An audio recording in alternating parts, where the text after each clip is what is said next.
teachers are getting out of the way.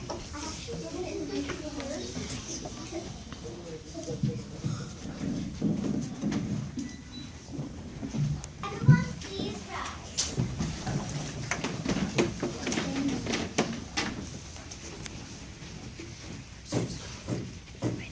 The court is now ready to hear the case of the people versus Goldilocks.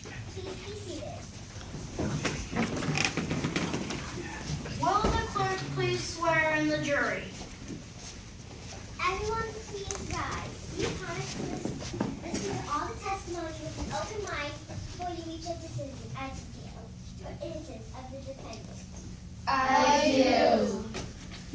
Jury, Will the clerk please read the charges? will the defendant please stand? You are accused of A. Trespassing by entering the bear's home without permission. B. Stealing by eating baby bear's cereal. C. Vandalism by breaking baby bear's chair. Do you plead guilty or not guilty? Not guilty, Judge. Mr. District Attorney, you may give your opening statement now. Ladies and gentlemen of the jury, the government will prove that on September 1st, 1977, Goldilocks entered the home of Mr. and Mrs. Bear without an invitation, ate their breakfast, broke Baby Bear's chair, and slept in his bed without permission. Mr. Defense Attorney, you may give your opening statement now. Ladies and gentlemen of the jury, the defense will prove that Goldilocks was lost in the forest on September 1st, 1977, and that she was lonely, cold, and frightened. She was separated from her family and was only looking for help when she saw the bear's house. She did not mean to do any harm to the bears or their home.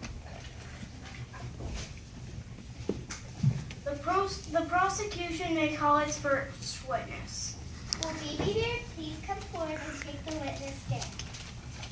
Do you promise to tell the truth, the whole truth, and nothing but the truth? I do.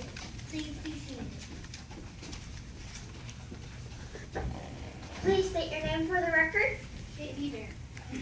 Where were you on September 1st, 1977, about 9 o'clock in the morning? I was with my mother and father looking for honey and berries for breakfast. When you returned home, did you see anything unusual? Yes, someone had eaten at my breakfast, had broken my chair, and was sleeping in my bed. You said that your chair was broken. Who gave you that chair? My father gave me that chair because I was being a good boy. I'm going to have to object to that last remark. Judge, the part about Baby Bear being a good boy, that remark has nothing to do with this trial. Objection sustained. The court reporter will cross out that testimony. The jury will not pay attention to that remark. What happened when you sat down? I fell right through the seat of the chair and sat on the floor. Was the chair broken when you left that morning? I don't think so. What did you do after you fell through the chair? I went upstairs to take a nap. And did you take a nap? No, because she was lying in my bed. What did you do then? I yelled for my mother and father. She woke up then, jumped out of my bed, ran downstairs, and out the front door. No other questions, Judge. Defense may cross-examine the witness.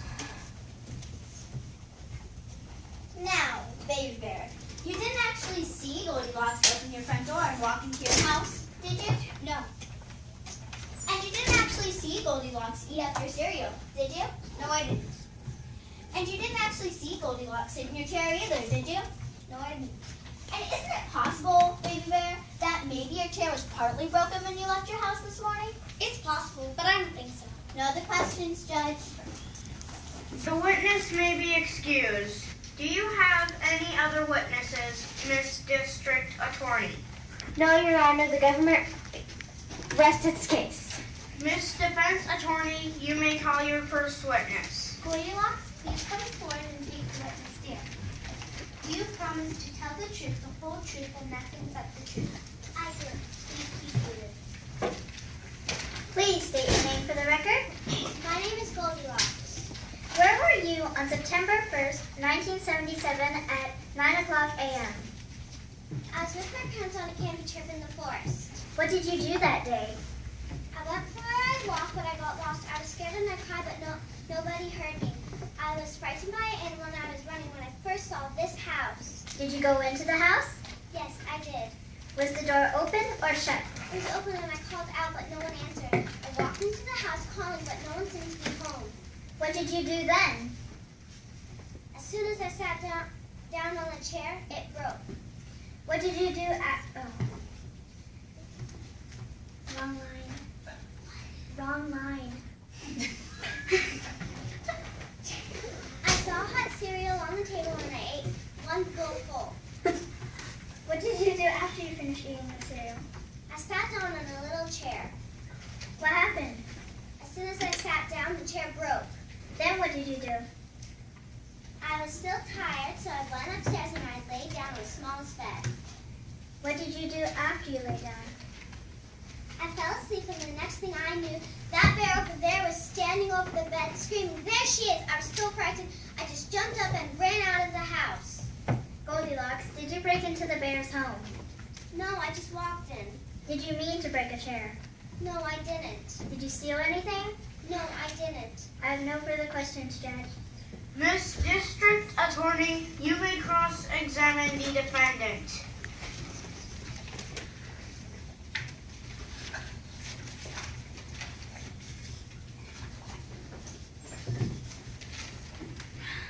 Now, Goldilocks, let me see if I understand you correctly. You say that you arrived at the campground in Bear Forest at 6 o'clock in the morning on September 1st, 1977. Is that right? Yes. And by 9 o'clock in the morning, you expect us to believe that you were so tired, frightened, and lost that you had the right to walk into someone's home, eat their food, and break their furniture? I was lost and scared. I didn't mean to do anything wrong. You knew that the bear's home was not your home, didn't you?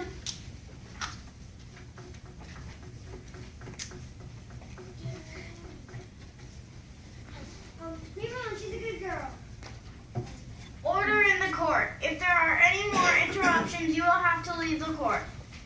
Please proceed. You knew that the bear's home was not your home, didn't you? Yes.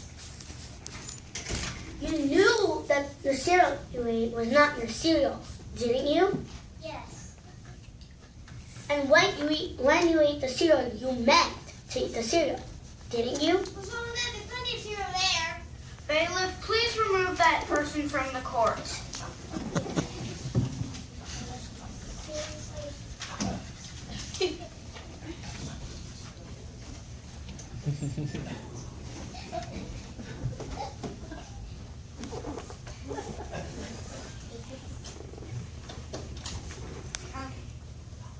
Remove that.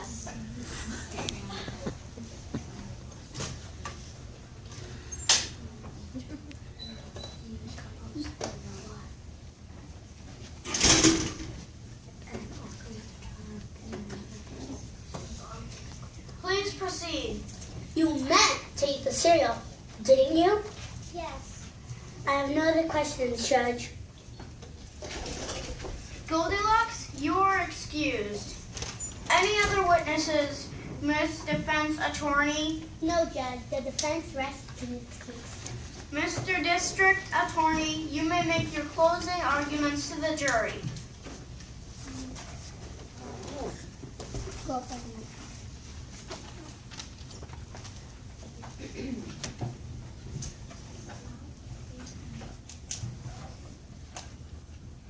Ladies and gentlemen of the jury, this young lady would have you believe that she arrived at Bear Forest at 6 o'clock in the morning, and that by 9 o'clock in the morning she was lonely, frightened, and hungry. I'll tell you what really happened. I think she was walking through the forest, and she was bored when she saw the bear's house. Full of curiosity, broke his chair, slept in his bed. We have proven Goldilocks did everything that she is accused of doing. I urge you to find the defendant guilty. Miss Defense Attorney, you may make your closing arguments to the jury.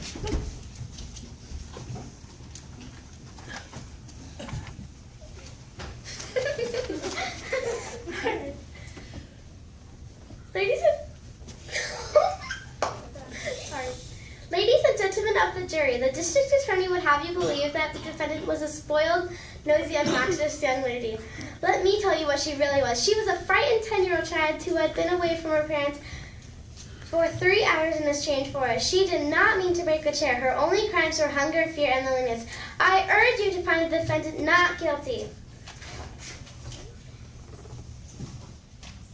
Ladies and gentlemen of the jury, I want to thank you for your attention. Please go to the jury room, choose a leader, and talk about the facts of this case. When you have decided whom to believe and you have reached a decision, please return.